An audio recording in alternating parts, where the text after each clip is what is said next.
और सत्य और तथ्य, देश में ऐसे लोगों की तादाद अच्छी खासी है जिनका इंटरेस्ट शायद इस बात में नहीं कि ऑपरेशन सिंदूर के दौरान भारत ने पाकिस्तान पर कितने प्रिसीजन के साथ हमले किए।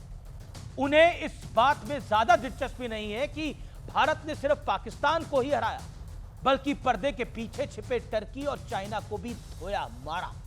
इन लोगों को इस बात में ज्यादा इंटरेस्ट है, रुचि है कि भारत के कितने फाइटर जेट गिरे। जान रहे हैं ना अब मैं किसकी बात कर रहा हूं। इन लोगों के लिए फ्रांस से बेहद बुरी खबर आई है।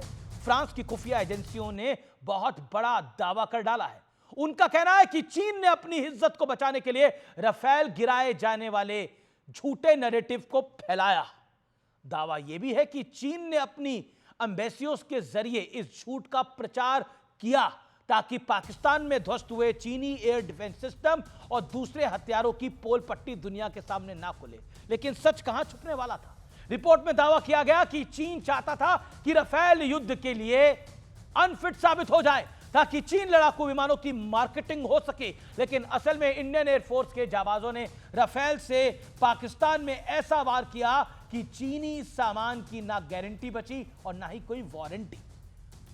हमने सिर्फ चीन एयर डिफेंस सिस्टम को अंधा नहीं किया, बल्कि राफेल से लॉन्ग डिस्टेंस पर भी सटीक निशाना लगाकर दिखाया और फिर पाकिस्तानी एयरफोर्स के 11 बेस धुआं धुआं कर दिए, उड़ा दिए। इस रिपोर्ट के आते ही बीजेपी ने सीधा राहुल गांधी पर ब्रह्मोस मिसाइल दागनी शुरू कर दी, यानी पॉलिटिकल ब्रह्मोस मिसाइल।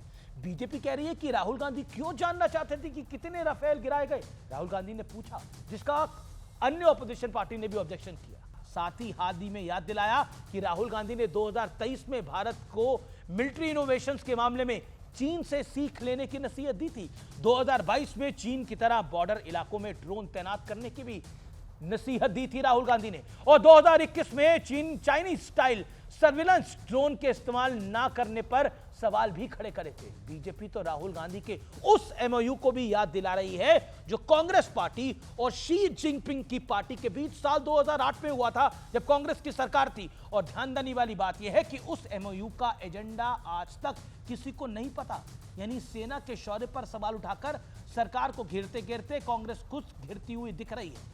क्या अब राहुल गांधी को इस पर जवाब नहीं देना चाहिए कि वो एमओयू क्या था और राफेल वाला सवाल उन्होंने बीच युद्ध में क्यों उठाया था? क्योंकि चाइना ये नैरेटिव फैलाना चाहता था। ये थोड़ी हैरान करने वाली बात है, लेकिन राष्ट्र को परेशान करने वाली बात है, क्योंकि राहुल गांधी एलओपी है, नेता विपक्ष।